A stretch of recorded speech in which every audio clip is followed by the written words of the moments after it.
What happens when a country's currency loses nearly 70% of its value in just 3 years, its central bank chief resigns overnight, and merchants shut down the capital's most symbolic marketplace? This week, Iran's rial plunged to a record 1.42 million to the dollar, triggering the largest nationwide protest the country has seen since 2022. What unfolds next will not just decide Iran's economic future, but whether the Islamic Republic can still contain pressure from within while facing mounting threats from outside.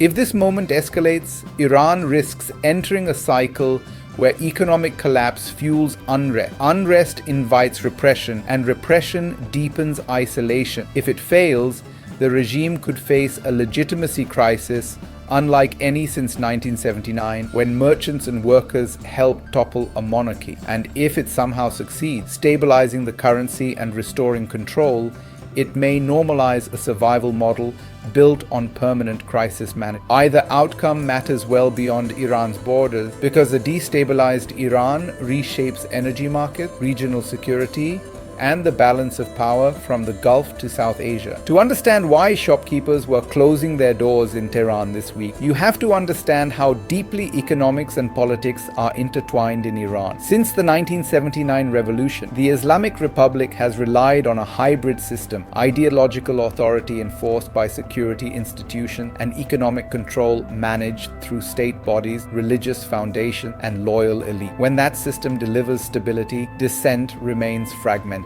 When it fails, pressure builds in places that historically signal danger for the regime, like the Grand Bazaar. Merchants there were instrumental in past uprisings because they sit at the intersection of daily life, supply chains, and public sentiment. Iran's current crisis is not sudden. It has been building for years through sanctions, mismanagement, and geopolitical isolation. When the 2015 nuclear deal was signed, the rial traded at roughly 32,000 to the dollar. That deal briefly reintegrated Iran into the global economy, unlocking oil exports and foreign reserves. But when the United States withdrew in 2018 and reimposed sweeping sanctions, Iran lost access to banking system, hard currency inflows collapsed, and inflation surged. Since then, the rial has steadily eroded, with sharp drops following every new sanction, regional conflict, or diplomatic breakdown.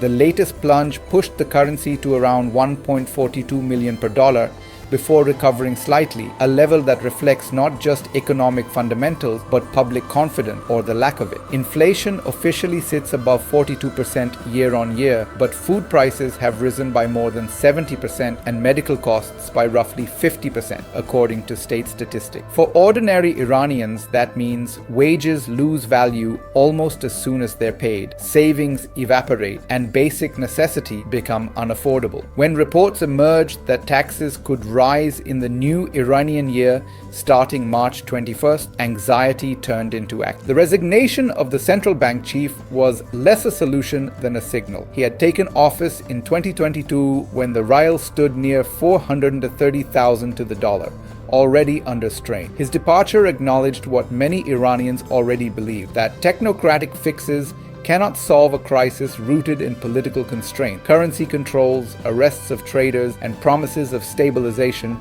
have been tried repeatedly. Each time the market briefly pauses, then resumes its slide. Protesters understand this pattern, which is why demonstrations spread quickly from Tehran to cities like Isfahan, Shiraz, and Mashhad. What makes this moment especially volatile is time. Iran is still absorbing the shockwave from the 2022 protests sparked by the death of Mahsa Amini in morality police custody. That movement fractured the social contract, especially among younger Iranians and urban population. While security forces eventually reasserted control, trust did not recover. Now, economic pain is reactivating groups that are traditionally more cautious, including traders and small business owners. When those groups mobilize, regimes pay attention. At the same time, Iran faces intensifying external pressure. In September, UN nuclear-related sanctions were reimposed through a snapback mechanism, freezing assets and restricting arms transactions. That move further constrained Iran's ability to earn and move foreign currency. Meanwhile, the shadow of conflict looms large. A brief but intense 12-day war with Israel earlier this year heightened fears of a wider regional confrontation. Many Iranians worry that escalation could draw in the United States, triggering new sanctions or direct strike that would devastate an already fragile economy. This is where the future branch. What if the protests expand beyond economic demands and merge with broader political grievance, creating a coalition similar to 2019 or 2022, but anchored in the economic heart of the country? In that scenario, the regime would face a choice between large-scale repression and risky concession, either of which could fracture elite unity. Alternatively, what if authorities managed to stabilize the currency temporarily through tighter controls and selective crackdowns? That could buy time, but it would also deepen distortions, driving more activity into black market and hollowing out long-term growth. The regional consequences of Iran's instability extend far beyond its border. In the Middle East, a distracted or weakened Iran could recalibrate its support for allied groups, altering dynamics in Lebanon,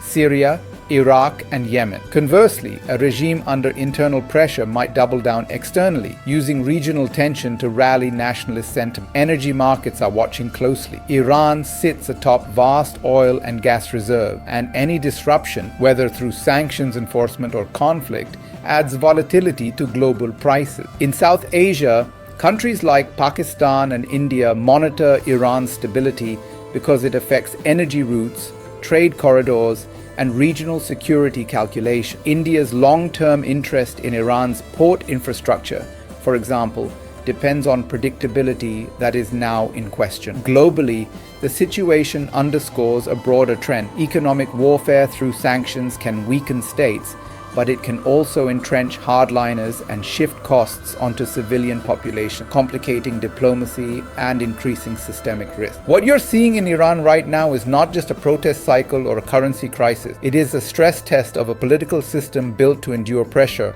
but not necessarily to adapt. The rial's collapse is a symptom. The deeper issue is confidence. Confidence in institutions, in leadership, and in the future. Watch the bazaars, watch the security response, and watch how quickly economic language turns political. Because when money stops working, power is forced to explain itself, and history shows that explanation rarely comes quietly.